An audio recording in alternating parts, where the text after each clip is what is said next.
साथियों नमस्कार। बात करेंगे उत्तर प्रदेश पुलिस भर्ती जो वर्तमान में चल रही है, जिसकी एग्ज़ाम डेट आ चुकी है।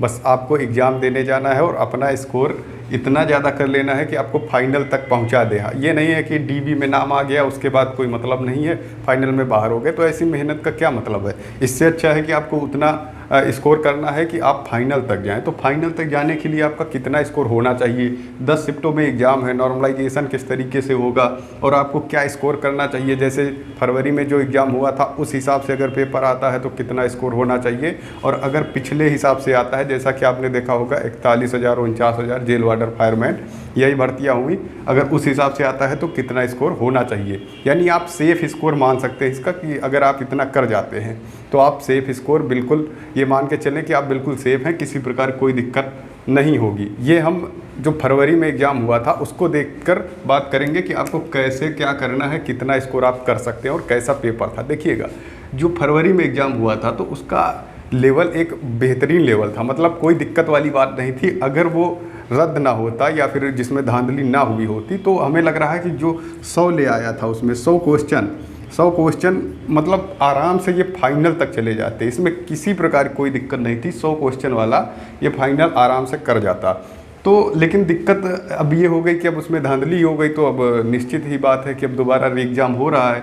री एग्ज़ाम में आपको क्या स्कोर करना है। देखो, पहली बात तो आप कांस्टेबल का एग्ज़ाम देने जा रहे हैं, तो कांस्टेबल का एग्ज़ाम का मतलब जो सिलेबस दे रखे हैं ना, बस उसी के आसपास आपको देखने को मिलेगा। तो आप ये ना समझें कि इससे बहुत टफ आने वाला है, नहीं, ऐसा कुछ नहीं होने वाला।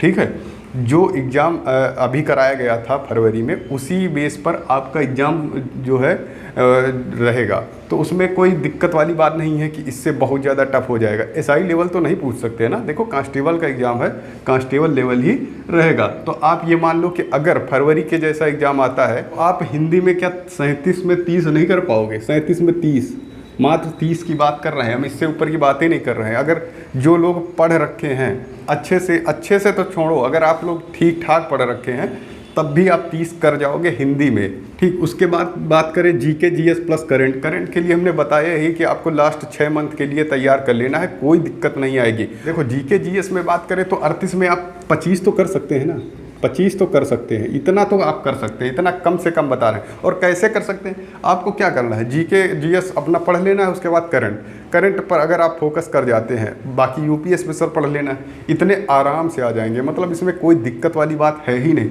लास्ट 6 मंथ जो है आप कवर कर लीजिए करंट अफेयर्स। बाकी आप जैसे हो गया कौन सा हेल्पलाइन नंबर किसका है, और यानी यूपी पुलिस से जो कार्य हैं उनके संबंधित अगर आप देख लें तो आप ये मान लो कि इसमें 25 तो आराम से कर जाएंगे। हम सबसे कम जो है बता रहे हैं, 25 आप मिनिमम कर ही जाएंगे।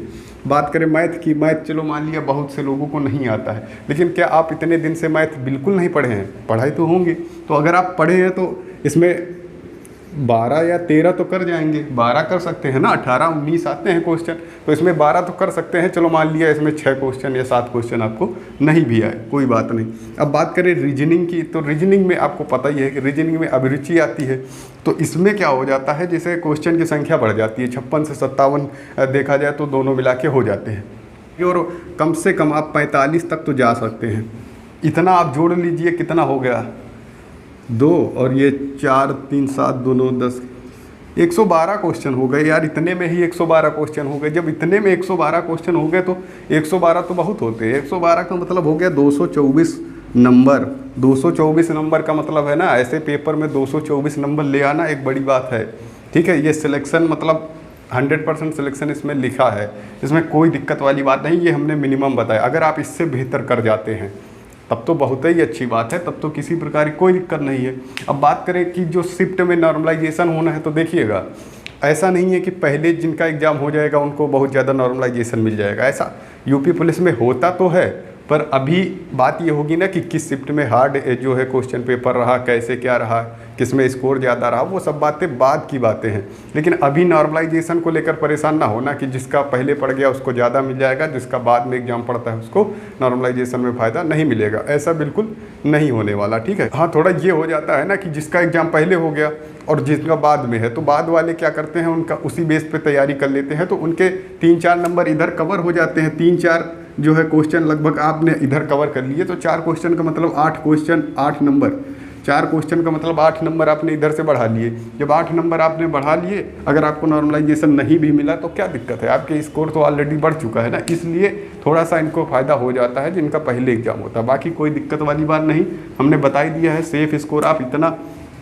बाकी हमने ये आपको बताया इतना कर लिया। बाकी अगर सेफ स्कोर कैटेगरी वाइज देखें तो जनरल या ओबीसी या ईडब्ल्यूएस, तो ये अपना मान लें 110 के आसपास अगर आप चले जाते हैं, 110 अगर आप कवर कर जाते हैं तो कोई दिक्कत नहीं होगी, 100% जो है हो जाएगा अगर ऐसा पेपर आता है। देखो अगर कट ऑफ ज़्यादा जाती है तो इसका मतलब पेपर ईजी था या फिर नॉर्मलाइजेशन का बहुत बड़ा रोल वहाँ पर रहा होगा, तो आप उसको लेकर परेशान ना हो। आपका स्कोर अगर इतना आ रहा है, ठीक है, और एससी वगैरह में तो आपका मान के चलो कि 100 पर ही हो जाएगा, 100 से कम पर भी हो जाएगा, एससी एसटी में और कम हो जाएगा। फीमेल की बात करें तो फीमेल में जो है आप 100 मान के चले उतने पर सिलेक्शन 100% आपका हो जाएगा। तो ये रहा सेफ स्कोर आप इसे मानकर तैयारी करिए और कोशिश करिए कि इतना तो आप लेकर चले ही कि इतना हमें करना है। हिंदी में 30 करना है, जीके जीएस में 25 करना है मिनिमम, 12 क्वेश्चन आपको मैथ में करना है, रीजनिंग में लगभग 45 करना है। तो हमने आपको बता ही दिया है, इस तरीके से आप तैयारी करेंगे तो एक बेहतरीन स्कोर कर पाएंगे।